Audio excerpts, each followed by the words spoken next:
જય શ્રી કૃષ્ણ, જય સ્વામિનારાયણ. દિના ઇન્વિટેશનમાં તમારા માટે અમે લઈને આવી ગયા છીએ ખૂબ જ સુંદર ઝાલર તમે જોઈ શકો છો. એકદમ રજવાડી આ ઝાલર તમે જોઈ શકો છો.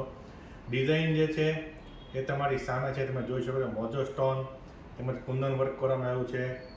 તમે આખી ડિઝાઇન તમને દેખાતી છે, તમે જોઈ ડિઝાઇન ખૂબ જ સુંદર અને સરસ રહેવાની છે. મોતી વર્ક છે તેમજ ઝાલર વર્ક રહેવાની છે, તમે જોઈ શકો છો. આ એની ઇયરિંગ્સ છે, ઇયરિંગ્સ પણ એટલી સુંદર અને સરસ રહેવાની છે, તમે જોઈ શકો છો. સેમ ટુ સેમ સોનાની રેપ્લિકા કોઈ પણ જગ્યાએ તમે જાઓ, લગ્ન પ્રસંગમાં, નાના મોટા પ્રસંગમાં ખૂબ જ સુંદર અને સરસ, અને તમારી જે આઉટફિટ છે એને ચાર ચાંદ લગાવી દે ને એવી ડિઝાઇન છે બહેનો. તો આવી અમારી પાસે ઘણી બધી ડિઝાઇનો છે. તો આવી ડિઝાઇનો પરચેસ કરવા માટે ડિઝાઇન ઇન્વિટેશન મોટા વરાછાની મુલાકાત લો. અમારું એડ્રેસ નીચે આપેલું છે, તેમજ અમારો વોટ્સઅપ નંબર નીચે આપેલો છે. વોટ્સઅપમાં પણ તમે ખરીદી કરી શકો છો. અને જો તમારે આ ઓનલાઈન ખરીદી હોય તો તે ઓર્ડર તમે અમને આપશો તો આનો કુરિયર ચાર્જ જે છે એ તદ્દન ફ્રી રહેવાનો છે ઇન ગુજરાત, ખાલી ગુજરાત માટે. તો ફટાફટ ડિઝાઇન ઇન્વિટેશનની મુલાકાત લો અને અમારા પેજને લાઇક, શેર, ફોલો અને સબસ્ક્રાઈબ કરવાનું ભૂલશો નહીં. જય શ્રી કૃષ્ણ, જય સ્વામિનારાયણ.